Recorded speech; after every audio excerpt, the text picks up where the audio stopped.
CTET 2023 नई शिक्षा नीति 2020 से जुड़े हुए बेहद अति महत्वपूर्ण प्रश्न आपके साथ लेके आए हुए हैं, जो केंद्रीय शिक्षक पात्रता सीटेट एग्जाम 2023 में पूछे जाएंगे। तो वीडियो के अंत तक बने रहें। तो प्यारे दोस्तों, फर्स्ट क्वेश्चन को देख रहे हैं। राष्ट्रीय शिक्षा नीति 2020 के अनुसार मूल्यांकन का उद्देश्य क्या है। यहाँ क्या कह रहा है कि राष्ट्रीय शिक्षा नीति 2020 जो था उसका मुख्य उद्देश्य बनाने का क्या था, यह इसमें कह रहा है। तो इसमें देखिए, जहाँ भी आपका रटने की क्षमता परीक्षण रहे तो ये आपका नेगेटिव होता है, ये आंसर नहीं होगा। पुनरुत्पादन व याद रखने का, जहाँ भी याद रखने की बात आवे तो ये आंसर आपका नहीं होगा।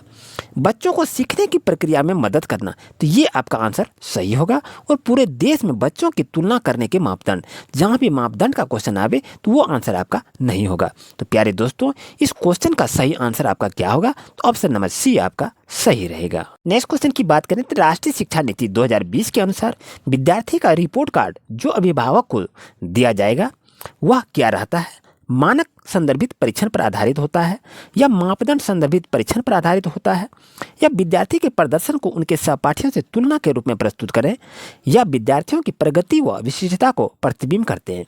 तो आप बता सकते हैं कि इसका करेक्ट आंसर क्या होगा। तो पहले बात को समझिए। आप समझ रहे हैं कि आप क्वेश्चन को अच्छी तरह समझ नहीं पा रहे, तो क्वेश्चन को समझते हैं।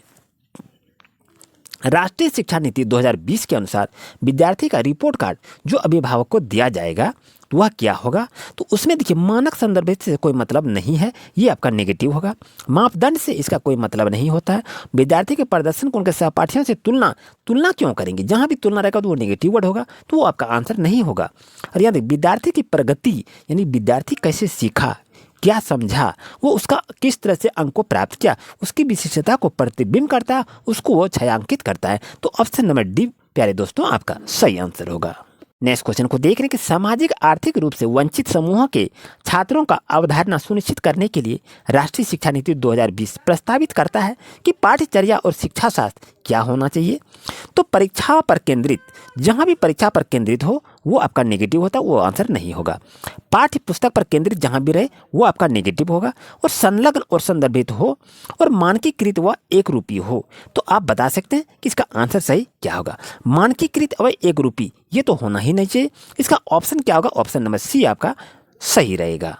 इस क्वेश्चन की अगर बात करें तो राष्ट्रीय शिक्षा नीति 2020 बच्चों के मूल्यांकन के लिए समावेश को प्रस्तावित करती है। क्या समूह कार्य व स्व आकलन के लिए, या एल परियोजना मानकीकृत परीक्षा के लिए, या मानकीकृत परीक्षा पोर्टफोलियो बनाने के लिए, या मानक निर्देशित मानदंड निर्देशित परीक्षा के लिए।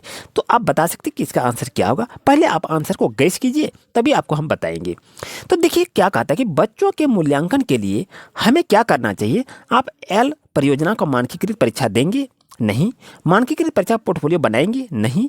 मानक निर्देशित मानदंड नहीं देंगे, नहीं। तो ऑप्शन नंबर ए आपका सही होगा, क्योंकि समूह कार्य व स्व आकलन यानी ग्रुप वर्क और सेल्फ असेसमेंट जो बनाएंगे वो बच्चा आपका प्रोग्रेस करेगा, वो समावेशी को प्रस्तावित करता है। तो ऑप्शन नंबर ए आपका सही रहेगा।